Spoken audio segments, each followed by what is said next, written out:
how are you managing, these different capital requirements in the different spaces that you listed earlier on that you operate in? And what kind of risk profiles, do you manage? And how is that structure?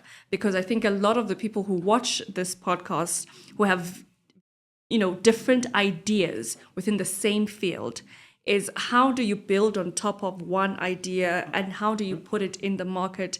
How do you make it viable? And how do you attract clients that stay with you? The first one is just to zone into one area. Yeah.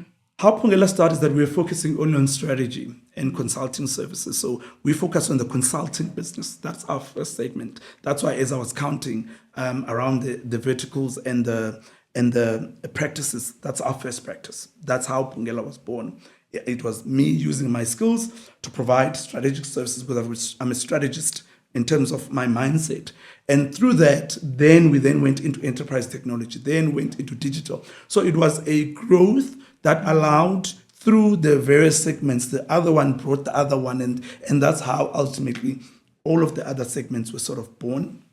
So the key, I think, around building is that we now have got cost centers or P&Ls or sort of centers, profit centers. So each and every business, so Phungela has got 8 businesses within one. Got you. So each and every one of those businesses then, so we sit down and we strategize, say, how are we going to grow that business? And then there's a P&L leader or a practice leader who manages that practice. And then they also work around growing that business. So the quicker you get to the point of not being the only salesperson within the business, the better. So you need to be able to say, yes, I am cooking, or I've got a kitchen that I'm cooking, but what else can I do that can sort of create other revenue streams within the same business? For instance, you've got a sauce that you've done. That's what brings people.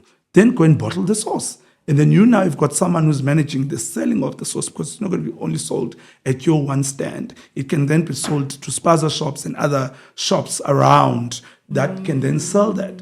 That's a revenue stream. And then you create other verticals or practices within your business. So that's how we look at it. So when we're investing in a product, we invest with the team that is running that product. And ultimately, they then grow that product and they also share in the growth and the profits of that particular product as well. And speaking about that growth, scaling is a big topic in line with funding. Yes. Which is, a challenge and a struggle for many founders, especially in the SME space in South Africa. My thesis was on that yeah. as well. I want you to school us on that. But in the marketplace, as a small business, what were the key funding pains that you encountered in Phungela's growth, and how did you navigate, access to capital, revenue, and ultimately trying to create something that's sustainable? One of the first contracts that we got that was big and we needed capital. But take a step before that. I knew that at some point I am going to have to fundraise. So as I was starting the business, I immediately instituted financial management principles within the company. One of them being having a bank account and the money coming to the bank account only being for business. And then paying myself a salary, even if it meant it was 5,000 or 8,000 or 10,000 at that point, and my personal transactions. So the key separation between the business and myself. So those were sort of the key principles. And one of them was documentation around, for instance, tax SARS, UIF, when you've employed people, and then all the other sort of financial principles that you need to have, and documenting the income, expenses. At that point, it was even before we used Sage Accounting, we're using Excel. So we're typing out, this is our budget, this is our expenses, and then we then started doing management accounts regularly so that we can then know how the business is operating. So when the opportunity came for a contract, the financial history around the bank statements, because funders will ask 12 months bank statement from you, and they're going to see how you operate. I remember I was buying a car at some point, and one of the sales consultants I was helping said, it's the first time seeing an entrepreneur that comes in with not buying a car in their personal capacity, not the business capacity,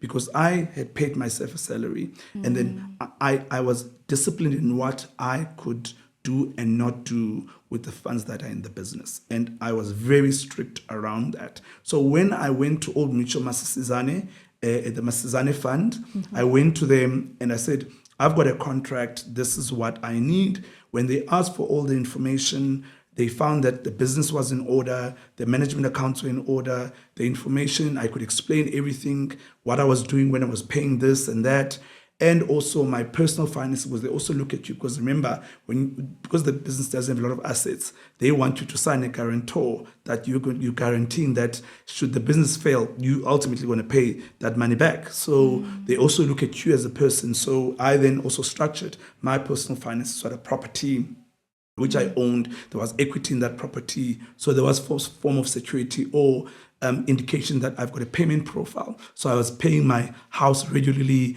and my car regularly, so they could see that my financial sort of credit as well is in good order, because they look at both, they don't look at one. So when I went into that, I sort of had already done 60-70% of the work. 30% was around to say, if something happens to you, what happens to be like if a succession plan? What happens if something happens to you?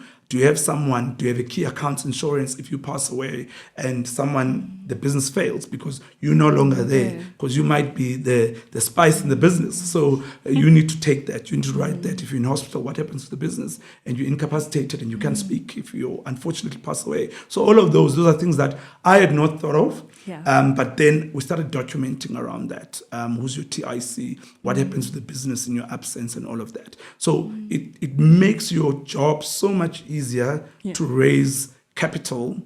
And Masisizane was fairly quick around that. And then also we then went to CIFA as well. And we then said, we've got a contract, can you help us? 2 times we've went to CIFA, by the way. So, and we've done a lot of fundraising, because each and every stage of our growth, there must be fundraising that happens. But the key elements is always to keep financial discipline, maintain the structure and the integrity of the business,